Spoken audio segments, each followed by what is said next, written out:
আলহামদুলিল্লাহ ওয়াসসালাতু ওয়াসসালামু আলা রাসূলিল্লাহি সাল্লাল্লাহু আলাইহি ওয়াসাল্লাম ওয়া আলিহি ওয়া আসহাবিহি আজমাইন আম্মা বা'দ।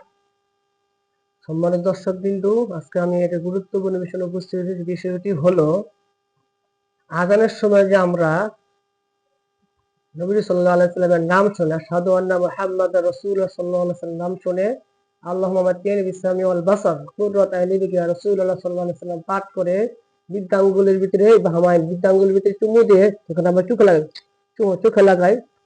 চোখে লাগাই। এটা কি সুন্নত না বিদআত, মুস্তাহাব না বিদআত, সেই বিষয়ে আমি আজকে ফতোয়া শামী থেকে আলোচনা করব।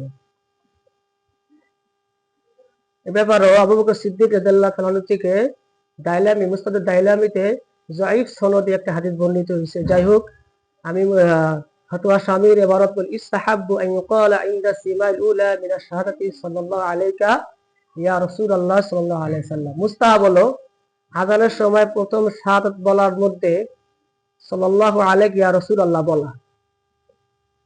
ওয়া ইনদা সানিয়াতি মিনহা কুররাত আইনি বিকা ইয়া রাসূলুল্লাহ সাল্লাল্লাহু আলাইহি ওয়াসাল্লাম। এবং দ্বিতীয় শাহাদাত বলার সময় বলবে কুররাতু আইনি বিকা ইয়া রাসূলুল্লাহ সাল্লাল্লাহু আলাইহি ওয়াসাল্লাম।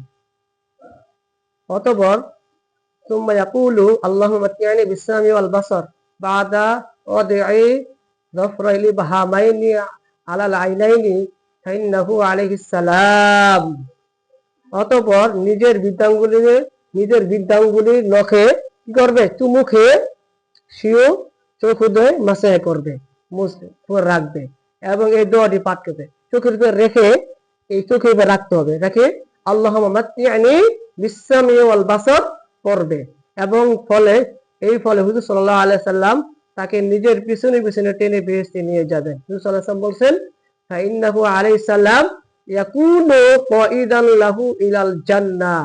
যখন কোন ব্যক্তি যদি আমল করে, হুজুর সাল্লাল্লাহু আলাইহি ওয়াসাল্লাম বলেন হুজুর সাল্লাল্লাহু আলাইহি ওয়াসাল্লাম তাকে তার পিছনে পিছনে টেনে টেনে জান্নাতে নিয়ে যাবেন। সুবহানাল্লাহ। অনুরূপ কানজুল উব্বাদ ও কুহস্তানি গ্রন্থ বর্ণিত হয়েছে,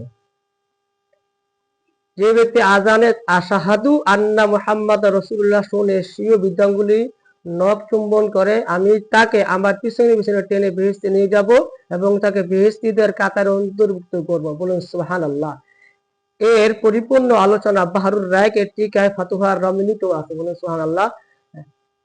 301 ইমাম ইবনে আবিদিন ফতোয়া শামী 1 খণ্ড 398 পৃষ্ঠা, কিতাবুল আযান অধ্যায় মুফতি আমিনুল ইহসান মুজাদ্দিদি কাওয়াইদুল ফিক 1 খণ্ড 233 পৃষ্ঠার ভিতরে উক্ত আলোচনাগুলো আছে।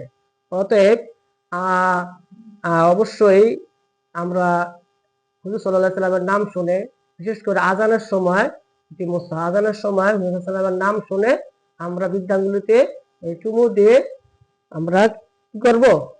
চোখে মুছবো। এটা মুস্তাহাব। তবে আপনারা জেনে রাখবেন হাদিসগুলো যায়িফ। আর যায়িফ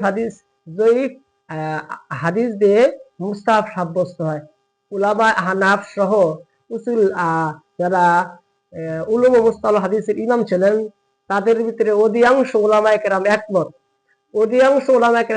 যে যায়িফ হাদিসের মাধ্যমে ফরজ, ওয়াজিব বা সুন্নাতে মুআক্কাদা সাব্যস্ত হয় না, তবে যায়িফ হাদিসের মাধ্যমে মুস্তাহাব সাব্যস্ত হয়। তবে সে আমল ছাড়াও যায়, সে আমল করা কর্তব্য না। আমাদের বাংলাদেশে দেখা যায় যারা চুমু দেয় না তাদেরকে ওয়াহাবি বলা হয়, আর যারা চুমু দেয় তাদেরকে সুন্নি বলা হয়। এটা কোনো বড় কিছু না, এটা মুস্তাহাব বিষয়।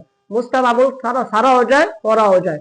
অতএব আপনারা কেউ বাড়াবাড়ি করবেন না, ছাড়াছাড়ি করবেন না। আপনারা যদি বিষয়টি জানতে চান, তাফসীরে জালালাইন 357 পৃষ্ঠা সূরা আহজাব আপনি দেখতে পারেন, দেওবন্দি ছাপা 357 পৃষ্ঠা 4 নম্বর হাসিয়া আপনারা আলোচনা দেখতে পারেন। তাহলে আপনাদের ইনশাআল্লাহ যাদের ভুল বুঝাবুঝি আছে, আহলে ইলমগণ যাদের ভুল বুঝাবুঝি তাদের ইনশাআল্লাহ ভুল দূর হয়ে যাবে। আসসালামু আলাইকুম ওয়া রাহমাতুল্লাহি তাআলা ওয়া বারাকাতুহু।